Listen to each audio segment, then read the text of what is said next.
Мурдагы депутат Максат Касенов адам өлтүрүүгө аракет кылган деп шектелүүдө. Касенов Каракол шаардык кеңешинин мурдагы депутаты, ал 39 жашта, жеке ишкерлик менен алектенет. Касенов киши өлтүрүүгө аракет кылган деген шек менен кармалды. Бишкектин 1-май райондук соту Касеновду 2 октябрда камакка алды. Ал 30 октябрга чейин номер 50 тергөө абагында кармалууда. Толкунбек Абдыгуловдун ордуна келген Бөкөнтаев жамаатка тааныштырылды. Президенттин администрациясынын жетекчисинин орун басары Адылбек Касмалиев Улуттук банктын эмгек жамаатына жаңы төрага Кубанычбек Бөкөнтаевди тааныштырды. Улуттук банктан билдиришкендей, Касмалиев банктын иш жамаатына жаңы жетекчини тааныштырып жатып, алдыдагы иштердин маанилүүлүгүн белгиледи. Ошондой эле Кубанычбек Бөкөнтаевга ийгилик каалады. Өз кезегинде Бөкөнтаев жогорку кеңешке көрсөткөн ишеним үчүн ыраазычылык билдирип, өлкөнүн өнүгүсү үчүн жалпы жамаат менен алгылыктуу иш алып барыларына үмүт артты. Максим Бакиев келет деген кептер кетүүдө. Парламентте ичара Максим Бакиев жакында Кыргызстанга келет деген имиштер бар. Бул тууралуу депутат Дастан Бекешев Твиттердеги баракчасына жазды. Анын постуна факт-чек материалдарды изилдеп салып турган журналист Болот Темиров маалыматта төп келишүүдөр өтө эле көп. Соц түйүндөрдө Максим Бакиев келет деген ушактар аябай көп тарап жатат. Анын келгени тууралуу Файтрадар порталында расталды деп жазган. Булак Арыва Кейжи. Кытай жылына 2% үстөк менен Кыргызстандын карызын жылдырышы мүмкүн. Парламент комитети тышкы карызды төлөө мөөнөтүн жылдыруу боюнча макулдашууну карады. Эл аралык иштер, коргоо жана коопсуздук боюнча комитети министрлер кабинетинин атынан экономика жана каржы министрлиги менен Кытайдын экспорттук, импорттук банкынын ортосундагы тышкы карызды төлөө мөөнөтүн жылдыруу боюнча макулдашуунун долбоорун карады. Депутаттарга экономика жана каржы министрлигинин өкүлү маалымат берип, 51,1 миллион долларды төлөө жылына 2% менен 6 жылга жылдырылып жатканын билдирди. Тактоо иретиндеги айрым суроолордон соң депутаттар макулдашуунун долбооруна макулдук беришти. УКМК Папа Найыл аймагынын тургундарынын нааразычылыгын жараткан жогорку соттун чечими жөнүндө билдирүү таратты. Кыргыз Республикасынын УКМК Ош областынын Кара Суу районуна караштуу Папа Найыл аймагынын тургундары жалпыга маалымдоо каражаттарына Кыргыз Республикасынын УКМК иштебейт деп билдирилген жана УКМК Ош шаардык жана Ош областтык башкы башкармалыгына болгон нааразы арыз дооматтарын карап чыгып, төмөнкүлөрдү билдирет. Ош областынын Кара Суу районунун Дыйкан Кыштак айылынын тургундарынын арыз дооматтарынын негизинде жарандык сот инстанцияларынын отурумдары болуп өткөндүгү аныкталды. Анда Дыйкан Кыштак айылынын тургундары аларга таанымал болгон үлүш жерлерине Папа Найыл аймагынын тургундары мыйзамсыз үйлөрдү куруп алганын белгилеп, мыйзам чегинде курулуш иштерин токтотуп, курулуп калган үйлөрдү сүрдүрүп берүүнү өтүнүшкөн.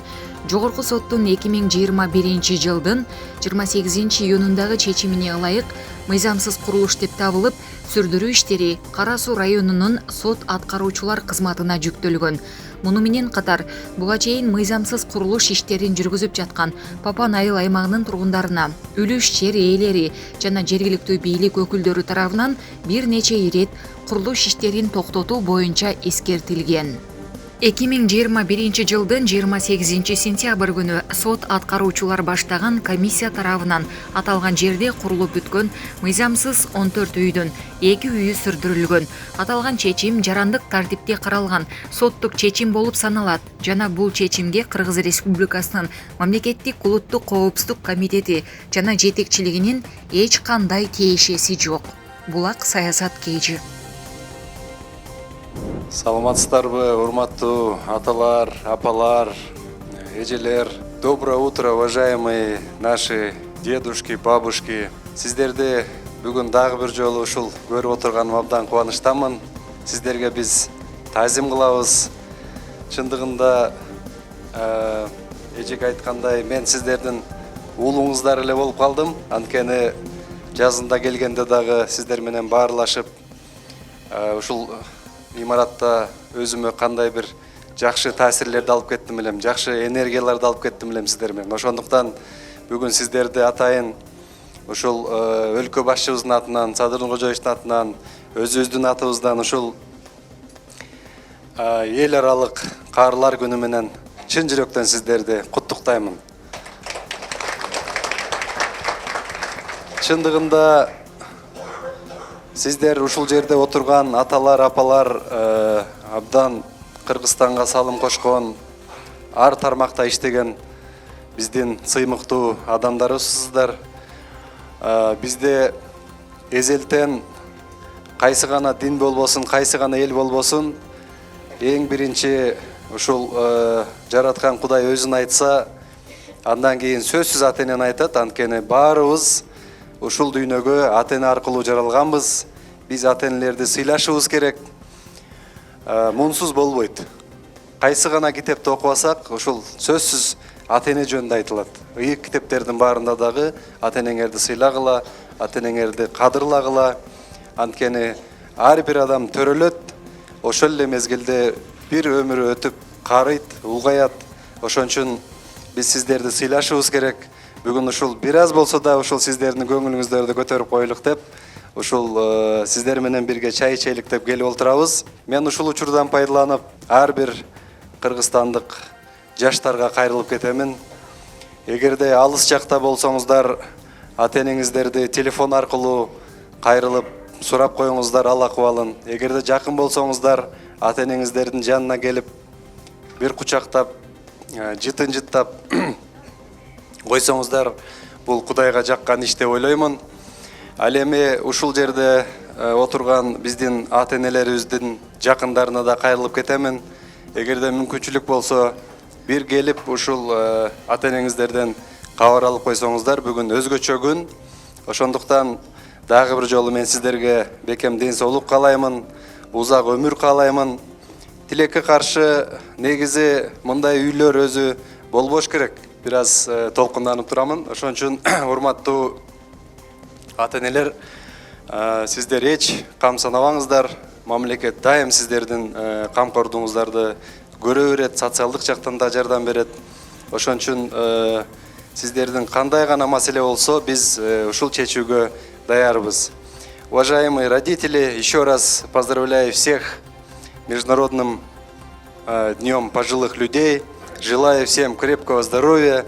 Здесь сидят уважаемые наши дедушки, бабушки, которые в свое время заслужили, в свое время вы создали нам такие условия сейчас, в которых мы живем.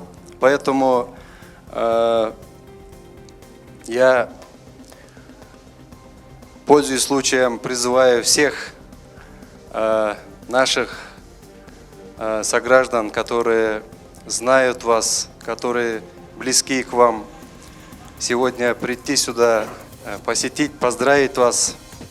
Мы гордимся вами. Здесь сидят люди, которые в свое время работали в заводах, в свое время работали в образовательных учреждениях, в разных отраслях. Поэтому очень жаль, что у нас имеются такие заведения, но, к сожалению, это уже есть. Поэтому вы должны быть уверены, что правительство не оставит вас в социальных проблемах. Мы решим все вопросы, мы создадим условия, но все равно мы должны призывать всех наших молодых людей, чтобы это был уроком, чтобы меньше было таких заведений в нашей стране, особенно в нашей стране. Ошондуктан урматтуу ата энелер, мен сиздерге бекем ден соолук каалаймын.